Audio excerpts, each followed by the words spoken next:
Dear students, আশা করি তোমরা সবাই ভালো আছো। আমরাও সবাই ভালো আছি। আজকে বৈশাখ মাসের 3 তারিখ, সুতরাং আমাদের পক্ষ থেকে তোমাদের সবাইকে জানি শুভ নববর্ষ। তোমরা জানো যে এখন লকডাউন চলছে, আশা করি তোমরা সবাই বাড়িতেই আছো। সেই জন্যেই তোমাদের সঙ্গে পড়াশুনোর কন্টিনিউটি বজায় রাখার জন্যেই এই ফেসবুক লাইভে আসা, এবং এটি পশ্চিমবঙ্গ সরকারের একটি নির্দেশ, এবং এই নির্দেশকে বাস্তবে রূপ দেওয়ার জন্যে যে মানুষটির অবদান কখনো ভোলার নয়, তিনি হলেন আমাদের মাদ্রাসার প্রধান শিক্ষক শেখ গোলাম মঈনুদ্দিন সাহেব। আমরা স্যারকে আন্তরিকভাবে ধন্যবাদ জ্ঞাপন করছি, এবং আজকের আমাদের ফেসবুক লাইভ আমরা এখানেই শুরু করছি। প্রিয় ছাত্রছাত্রীরা, আমার বিষয় হচ্ছে ইংলিশ। তোমরা জানো তোমাদের 90 নম্বরের লিখিত পরীক্ষা দিতে হবে। এই 90 নম্বরের মধ্যে সিনের জন্যে তোমাদের আছে 20টি নম্বর। সিনের আবার দুটো পার্ট আছে, একটি পার্ট হলো কবিতার পাঠ, আরেকটি পার্ট হলো গদ্যের পাঠ। কবিতার পাঠ থেকে তোমাদের জন্যে 8 নম্বর থাকবে মাধ্যমিক পরীক্ষায়, এবং গদ্যের পাঠের জন্যে তোমাদের জন্য থাকবে 12 নম্বর। এই 8 নম্বর কবিতার জন্যে বা 8 নম্বরের জন্যে তোমাদের 4টে কবিতা দেওয়া আছে তোমাদের বইতে। সেখানে তোমরা দেখবে 4টি কবিতা হলো, প্রথম কবিতা হচ্ছে ফেবেল, দ্বিতীয় কবিতার নাম হচ্ছে মাই ওন ট্রু ফ্যামিলি, তৃতীয় কবিতার নাম সি ফেভার, এবং চতুর্থ কবিতার নাম হচ্ছে স্নেল। আজকের তোমাদের সামনে আমি 3 নম্বর কবিতাটি অর্থাৎ সি ফেভার কবিতাটি আলোচনা করব। তোমাদের কবিতা পড়ার পর যদি কোনো সমস্যা থাকে তাহলে নিশ্চয়ই তোমরা প্রশ্ন করবে, এবং এই প্রশ্নটি আমার হোয়াটসঅ্যাপ নম্বর 9775589456 এই নাম্বারে তোমরা কোশ্চেনগুলো করবে। তোমরা খুব ভালো করে বোঝার চেষ্টা করবে। কবিতাটি একটি সুন্দর কবিতা, জন মেসফিল্ড লিখেছে, এবং জন মেসফিল্ডের এই কবিতাটা তোমাদের সিলেবাসের মধ্যে অন্তর্ভুক্ত করা হয়েছে। আজকে আমি প্রথম তোমাদের আলোচনার বিষয় হিসাবে যেটা রাখব সেটা হচ্ছে আমাদের কবিতাটার নাম হলো সি ফেভার। তোমরা সকলেই জানো সি মানে হচ্ছে সমুদ্র, আর ফেভার, এই ফেভারের মানে সবাই জানো তোমরা যে এটার মানে হচ্ছে জ্বর। সির মানে যদি সমুদ্র তোমরা সকলে জেনে থাকো, তাহলে ফিভারের মানে হচ্ছে জ্বর। তাহলে এটার কি মানে হতে পারে? তোমরা প্রথম লক্ষ্য করো, এটা হচ্ছে একটা টাইটেল। কবিতাটার টাইটেল হলো সি ফেভার। টাইটেল সম্পর্কে বলতে গেলে তোমাদের একটুখানি আমি বলবো, যদিও কবি শেক্সপিয়ার বলেছেন নামে কি এসে যায়, গোলাপকে যে নামেই ডাকা হোক তা গোলাপই থাকবে, তবুও নামকরণের ক্ষেত্রে সাহিত্য স্রষ্টাকে বিশেষ করে ভাবিত হতে হয়। নামকরণের মধ্য দিয়ে কোনো কবিতার অন্তর্নিহিত ভাব ফুটে ওঠে। সেই জন্যে কবিতা পড়ার আগে নামকরণ অর্থাৎ কবিতার টাইটেলটা নিয়ে আলোচনা করাটা জরুরি। খুব ভালো করে লক্ষ্য করো, সি মানে হচ্ছে সমুদ্র, ফিভার মানে হচ্ছে জ্বর। এখানে জ্বর মানে এই নয়, এখানে জ্বর মানে হচ্ছে আক্রান্ত। কিসের জন্য আক্রান্ত? কবি, তার মধ্যে একটা ডিপ ডিজায়ার, একটা ঐকান্তিক ইচ্ছা আছে। ইচ্ছাটা কি? যে কবি সমুদ্রে যাবেন। এই সমুদ্রে যাওয়ার জন্যে যে ঐকান্তিক ইচ্ছা, মনের মণিকোঠায় জমানো ইচ্ছার বহিঃপ্রকাশ সমুদ্রে যাওয়ার জন্যে, সেটি যে কবিতার মধ্যে দিয়ে ফুটে উঠেছে সেই কবিতাটার নাম হচ্ছে সি ফেভার। যিনি লিখছেন তার নাম হচ্ছে জন মেসফিল্ড। তোমরা তোমাদের বইতে লক্ষ্য করলে পাবে, ওখানে দেওয়া আছে 1878 সাল আর 1967 সাল, এই সময়কাল। এবং জন মেসফিল্ড এই কবিতাটা যখন লিখেছিলেন তখন তার লাইফ হিস্ট্রিটা কী ছিল সেটাও কিন্তু আমাদের আলোচ্য বিষয়। আরেকটু বলি, টোটাল কবিতাটাকে 3টে প্যারাতে ভাগ করা হয়েছে, স্ট্যাঞ্জা 1, স্ট্যাঞ্জা 2 এবং সকলে ভালো করে লক্ষ্য করো স্ট্যাঞ্জা 3। এই 3টে প্যারাতে কবিতাটা ভাগ করা হয়েছে। দেখো প্রত্যেকটা প্যারায় 4টে করে লাইন আছে, একটা লাইন, দুটো লাইন, তিনটে লাইন, চারটে লাইন, একটা লাইন, দুটো লাইন, তিনটে লাইন, চারটে লাইন। এখানেও দেখো একটা, দুটো, তিনটে, চারটে, টোটাল কিন্তু 4টে করে লাইন। যদি কোনো কবিতায় 4টে করে লাইন থাকে সেটাকে কিন্তু আবার ইংরেজিতে বলা হবে কোয়াট্রেন। যাক, ওগুলো অনেক উপর ক্লাসের জন্যে, তবুও তোমাদের একটু বলবো। দেখো কবিতাটা যদি আমরা সরাসরি চলে যাই তাহলে কিন্তু কবি পরিষ্কার করে বলে দিচ্ছেন, প্রথম লাইনেই বলে দিচ্ছেন, কি বলে দিচ্ছেন? আই মানে আমি। এখানে আই মানে কে? আই মানে কবি নিজেই। কি বলছেন? আই মানে আমি বা আমাকে, মাস্ট, মাস্ট মানে অবশ্যই, গো ডাউন, আমাকে অবশ্যই গো ডাউন যেতে হবে, আমাকে অবশ্যই যেতে হবে। কোথায় যেতে হবে? টু, টু মানে দিকে, কার দিকে? দ্য সিজ এগেইন, সিজ মানে হচ্ছে সমুদ্রে, এগেইন মানে হচ্ছে আবার, আমাকে আবার সমুদ্রে যেতে হবে। খুব লক্ষ্য করে পয়েন্টটা, এখানে কিন্তু একটা শব্দ আমি বারবার মানে তোমাদেরকে স্মরণ করাবার চেষ্টা করব, সেইটা হচ্ছে এগেইন। কবি বলছেন আমাকে অবশ্যই সমুদ্রে যেতে হবে আবার। এই এগেইন কথাটাকে তোমাদের মাথায় রাখতে হবে। এগেইন মানে আবার, আবার মানে কেন, কিসের জন্যে? তাহলে প্রশ্ন থাকতে পারে, তো কবি কি তাহলে আগে একবার গিয়েছিলেন? তাহলে কবি যদি আগে একবার গিয়ে থাকে তাহলে এটা তাহলে দ্বিতীয়বার, যদি আগে দুবার গিয়ে থাকে এটা তাহলে 3টে বার। সেটা নিয়ে আমরা ভাববো না, আমাদের একটাই প্রশ্ন। তোমরা যখন টেস্ট পেপার করবে মাধ্যমিকরা, তখন তোমরা লক্ষ্য করবে এখানে কিন্তু ট্রু ফলস দিয়ে দেয়। কি ট্রু ফলস? যে আমাকে আবার সমুদ্রে যেতে হবে। এখানে দেবে যে কবি প্রথমবার সমুদ্র যেতে চাইছেন, এটা ট্রু হবে না ফলস হবে? আমরা সকলেই কিন্তু বুঝতে পারছি একটা শব্দ এগেন দিয়ে মানে বলা হয়েছে যে কবি বলতে চাইলেন যে আরও একবার তাকে সমুদ্রে যেতে হবে। আবারও শোনো, আই মানে আমাকে, মাস্ট গো অবশ্যই যেতে হবে, মাস্ট মানে অবশ্যই, গো মানে যেতে হবে, ডাউন টু দ্য সিজ সমুদ্রে যেতে হবে, এগেইন আরও একবার সমুদ্রে যেতে হবে। এইবার দেখো 3টে প্যারার, প্রত্যেকটা প্যারার প্রথম লাইনটা কিন্তু দেখো, প্রথম প্যারায় I must go down to the seas again, দ্বিতীয় প্যারাটা দেখো I must go down to the seas again, তৃতীয় প্যারাতেও দেখো I must go down to the seas again. 3টে কিন্তু একই লাইন। এবার দেখো আমাকে আমাকে আরও একবার সমুদ্রে যেতে হবে। এখন প্রশ্নটা যদি হয় যে কবি কেন সমুদ্র যেতে চাইছেন, দেখো এই আজকে 2020 সাল, কোভিড-19 একদম মানে করোনা সকলকে গ্রাস করে ফেলছে সমগ্র বিশ্বকে।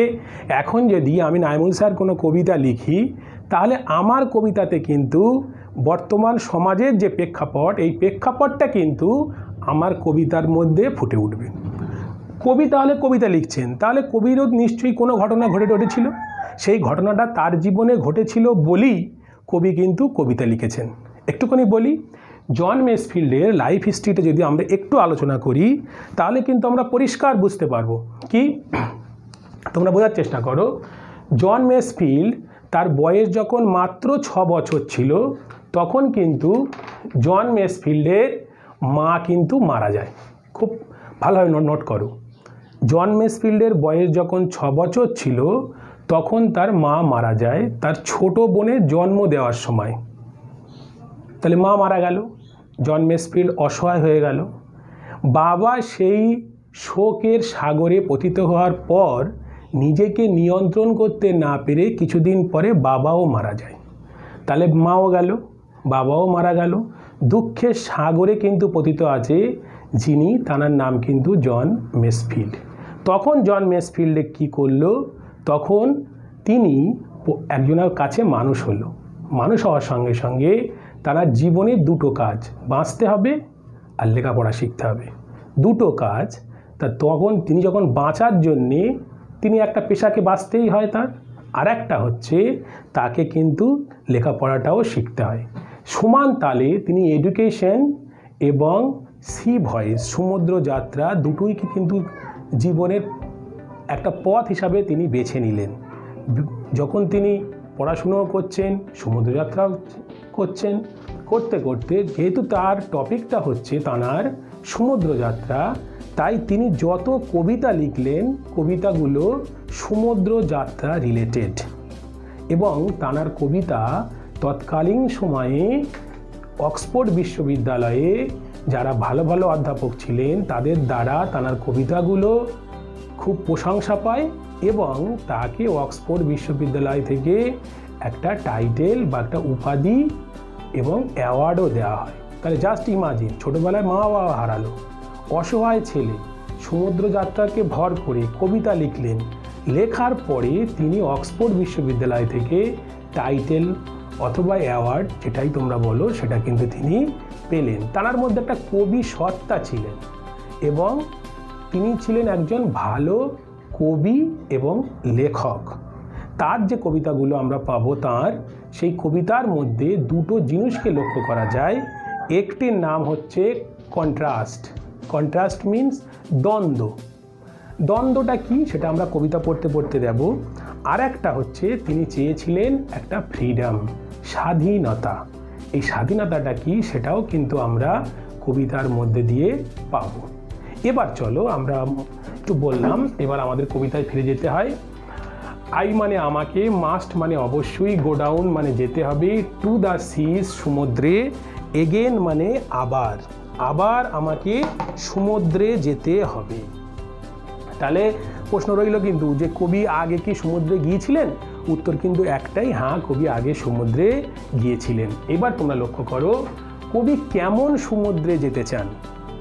কেমন সমুদ্র? উত্তরটা কিন্তু তারপরেই দিয়ে দিচ্ছেন, to the lonely sea. Lonely sea means, sea মানে হচ্ছে সমুদ্র আর লোনলি মানে হচ্ছে নিস্তব্ধ শান্ত সমুদ্র। আচ্ছা, কবি শান্ত সমুদ্রকে চয়েস করলো কেন? একটাই মাত্র, দেখো আজকে করোনার জন্যে পুরো কলকাতা বন্ধ।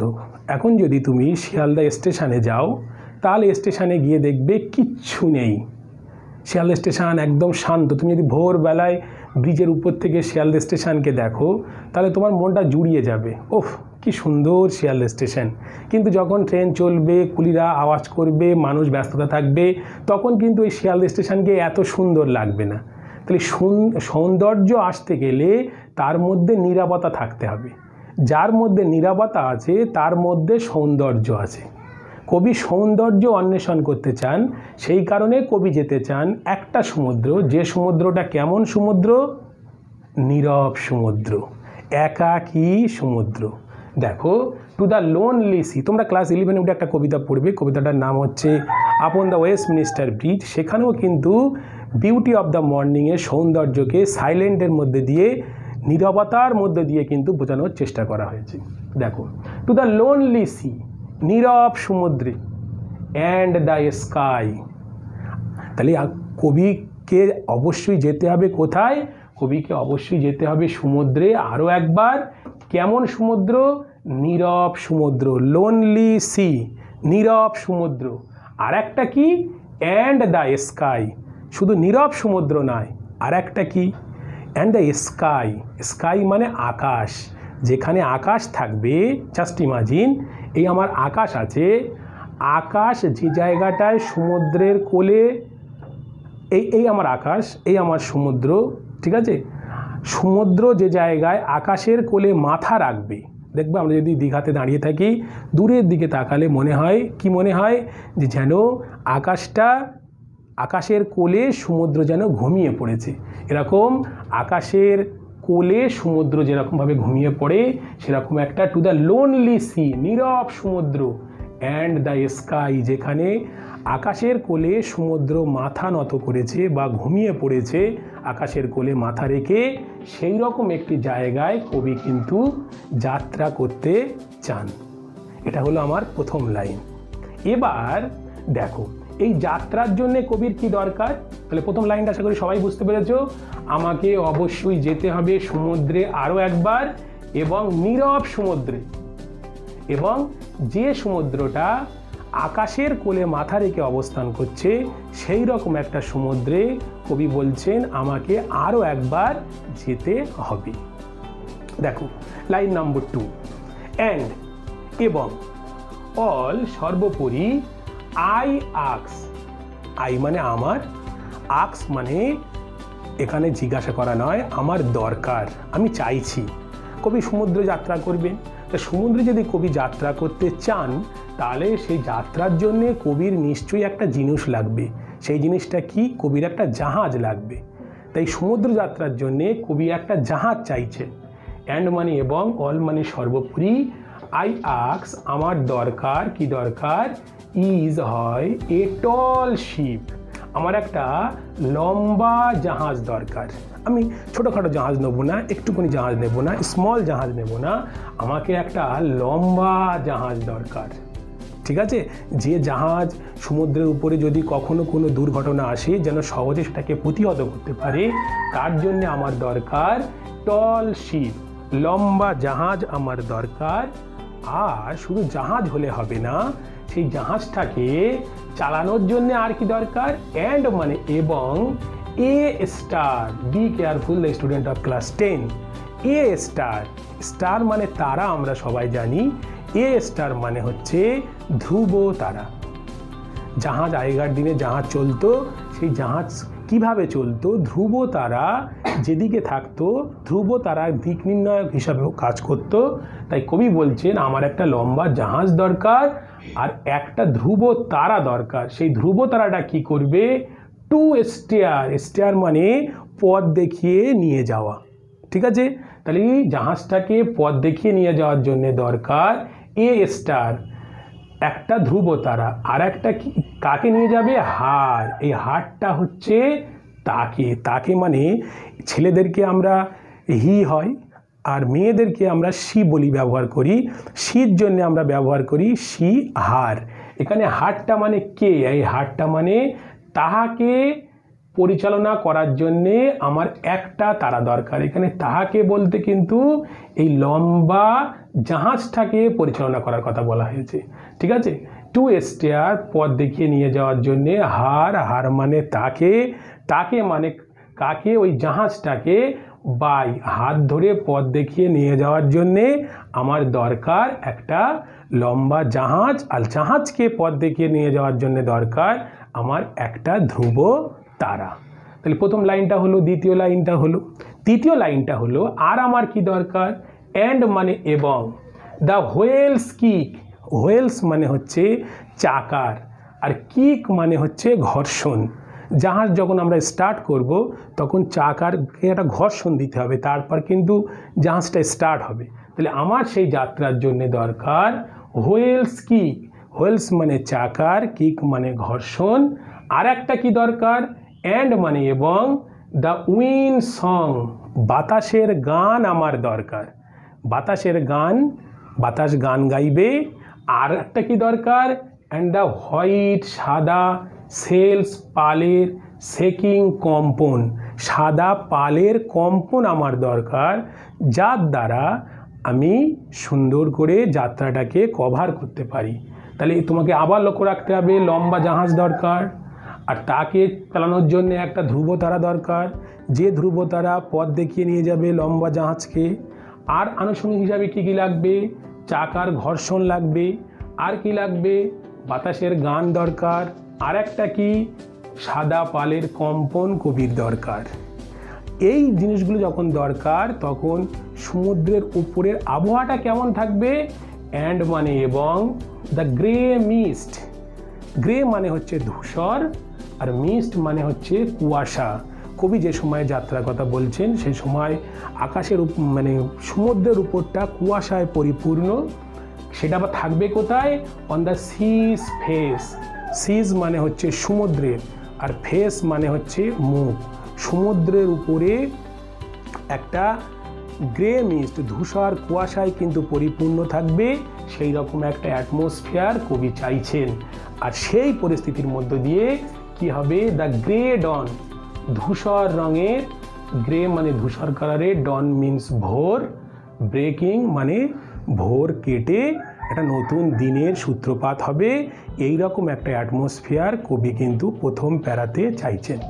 আশা করি তোমরা মোটামুটি বুঝতে পেরেছো যে আমাকে আবার সমুদ্রে যেতে হবে, নীরব সমুদ্রে, যে সমুদ্রটা আকাশের কোলে মাথা রেখে থাকবে। আর যাওয়ার জন্য দরকার আমার একটা লম্বা জাহাজ, আর তাকে পথ দেখিয়ে নিয়ে যাওয়ার জন্য একটা ধ্রুব তারা, আর আমার দরকার পালের এই হোয়েলস কিক, চাকার ঘর্ষণ, উইন্ড সং, বাতাসের গান, and the white sail shaking, সাদা পালের কম্পন আমার দরকার। আর দরকার অ্যান্ড দ্য গ্রে মিস্ট, ধূসর কুয়াশা, অন দ্য সিজ ফেস, যে ধূসর কুয়াশাটা তোমার থাকবে কোথায়? মানে হচ্ছে সিজ ফেস, সমুদ্রের উপরিভাগে। আর এই রকম পরিস্থিতিতে আর একটা গ্রে ডন ব্রেকিংয়ের কথা এই জায়গাটায় বলা হয়েছে। এটা হলো আমার স্ট্যাঞ্জা 1। স্ট্যাঞ্জা 2-তে কি বলা হয়েছে? স্ট্যাঞ্জা 2-তে বলা হয়েছে আই মাস্ট, আই মানে আমাকে, মাস্ট মানে অবশ্যই, গো ডাউন মানে যেতে হবে, টু দ্য সিজ সমুদ্রে যেতে হবে, এগেন আবার। দেখো আমি তোমাদের প্রথম পড়াতে গিয়ে বলেছিলাম যে প্রথম লাইনে দেখো যে কথাটা বলেছে আমাকে আরও একবার সমুদ্রে যেতে হবে। এইবার সেটা কেন যেতে হবে? সেটার কারণ হচ্ছে ফর মানে হচ্ছে কারণ। কি কারণ? ফর মানে হচ্ছে কারণ। দ্য কল ডাকছে, কে ডাকছে? অফ রানিং টাইড, চলমান ঢেউ আমায় ডাকছে। কবি সমুদ্রে যাবেন কেন? কবি সমুদ্রে যাবেন একটাই মাত্র কারণ, এখানে কিন্তু দ্বিতীয় প্যারার প্রথম লাইনে বলে দেওয়া হলো, সেটা হচ্ছে চলমান ঢেউ কবিকে ডাকছেন।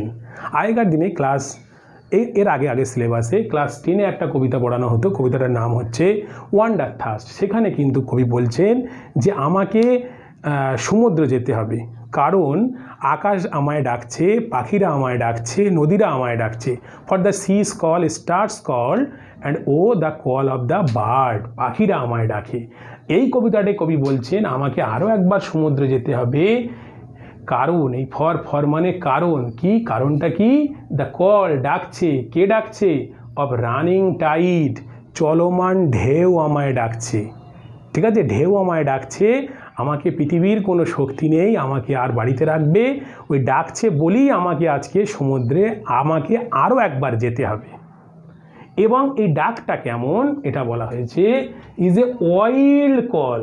ডাকটা হলো একটা ওয়াইল্ড মানে হচ্ছে বন্য, ভয়ঙ্কর ডাক। এবং দ্য ক্লিয়ার কল, এই ডাকটা হলো একটা পরিষ্কার ডাক।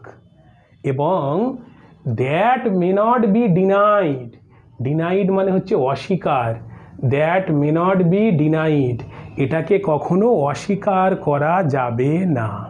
কেন অস্বীকার করা যাবে না? কারণটা হচ্ছে একটাই, সেটা হচ্ছে এটা ছিল পরিষ্কার ডাক, এটা হচ্ছে ভয়ঙ্কর ডাক, এটাকে আমি কখনো অস্বীকার করতে আমি পারবো না।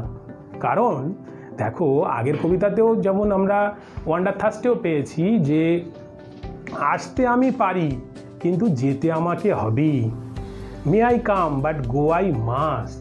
এখানে কবি বলছেন যে আমাকে যেতে হবে কারণ চলমান ঢেউ আমায় ডাকছে। ঢেউটা হচ্ছে বন্য ডাক, এটা হচ্ছে পরিষ্কার ডাক, আর যেটাকে কখনো অস্বীকার করা যাবে না। তার মানে কবিকে যেতেই হবে। ঠিক আছে, তারপর তৃতীয় নম্বর লাইনে কি বলেছে? অ্যান্ড অল, এবং সর্বোপরি আই আক্স, আমার দরকার। এই দেখো এখানেও বলেছে আই আক্স আমার দরকার, এখানেও বলেছে আই আক্স আমার দরকার। কি দরকার? Is a Windy day. Wind মানে হচ্ছে বাতাস, আর এখানে উইন্ডি ডে মানে হচ্ছে বাতাস মুখর দিন।